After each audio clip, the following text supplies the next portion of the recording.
a test scenario may have multiple flows, and we may need to abort or fail test execution explicitly under some scenarios. For example, if the access token API returns you 200, then only we need to perform further steps. Otherwise, we need to abort the execution. Or if you want to fail the execution with some custom message based on some scenario or condition, then Karate framework provides two important methods called abort and fail of Karate object, which help us to achieve these things. So in this video, we are going to learn how can we abort and fail the test scenarios conditionally in Karate framework. I am Amod and welcome to my YouTube channel Retarget Common.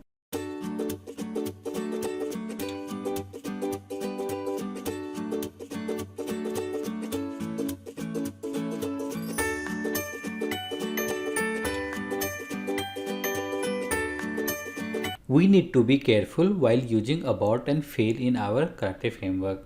Let me explain with example for better understanding. Suppose we have a variable role, and as of now I am hard coding as admin, and here I have some steps like print permission granted. But this statement should print only if we have some definite set of roles like admin, maintainer, but for other roles we should not allow the permission. But here I don't want to fail the test case. If we are getting some unexpected result, simply I want to abort the execution. That means I don't want to execute the further steps. For that, we can use a if condition, something like if role not equal to admin, then I want to abort the execution. For that, I need to use karate.abort.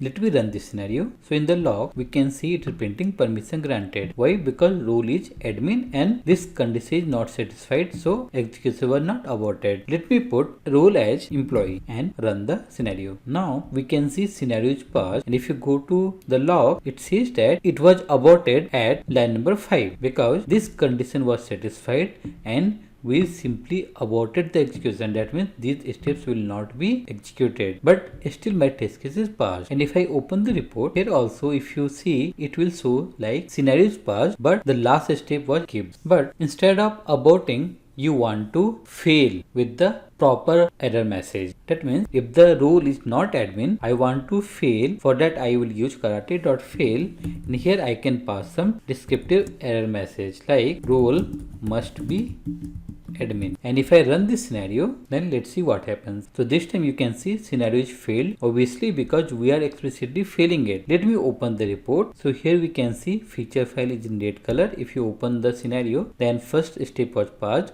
but for the second one it failed, and whatever message you have given, it is coming in the report. So both abort and fail has different use cases, and you need to be very sure what to use. Let me show you one example which might help you to understand it much better. So I am going to write one data driven scenario for serve API. I will hit this API. If I get 200, then I am going to verify this token. But if we get anything other than 200, I want to skip the validation step. So let me quickly write one scenario outline because I want to use the data driven approach. Let me put the URL and body, and it is a post call, and I want to verify the status code as 200. Let me add the examples table, and I am going to parameterize ID, secret, and status code. And let me copy this client ID from the hard-coded JSON payload and put it below. Similarly, I will copy the client secret and put in the examples table. And in this case, I am going to get the status as 200. Let me duplicate this row, and I will change the user ID so that I will get the 401 status code. Let's parameterize the scenario outline. So here I need to use the embedded expression which I have already covered in my previous videos. So we use the hash and give the variable name in the parentheses. Same thing for client secret, and for status we can use angular bracket and pass the variable name. And here I want to print the token as well. So print response dot token. We know that response is the inbuilt variable in the Karate framework, and when the API returns the response, that response will be stored into response variable, and I am writing the JSON path to extract the token. Let me run this scenario. So you can see execution is over, and if you see the logs for the first row, at the bottom it is printing you the access token. But for the second, if you come down it should have given you 4 not 1, and it is printing token as null because we don't have any token field in the response. But ideally, if you don't get the status as 200, then there's no need to execute this step. At this stage only, we need to decide the flow, whether we require the further steps or not. Since this is a data driven scenario, we might have multiple flows within the scenario, and based on some value, we may need to decide what we need to perform next. For example, whatever status code we are passing from example table, I want to decide whether I need to go further or not. That means once we got the status code, here I can put one if condition. That means if we are passing the status code as not equal to 200, then I want to abort the execution. So for the first row, obviously it will go to this line.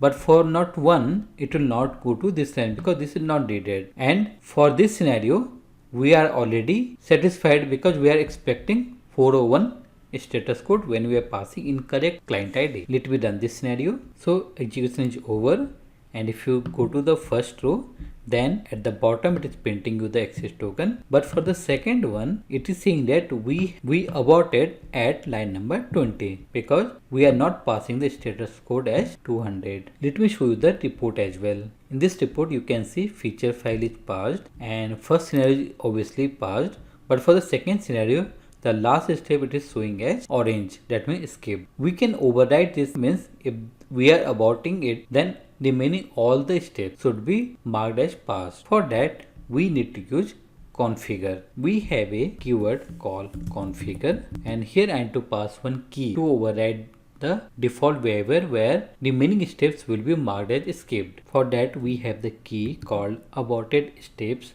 should pass, and we can set it as true. By default it is false. Now if I run this scenario, this time in the report, ignored steps or skipped steps will be marked as passed. Let me open the report, and if we go to scenarios of the feature file, you can see the last step is also passed here. So that's all in this video. If you have any doubt, please comment on this video. If you really like my videos, please like, comment, subscribe and share with others. Thank you everyone.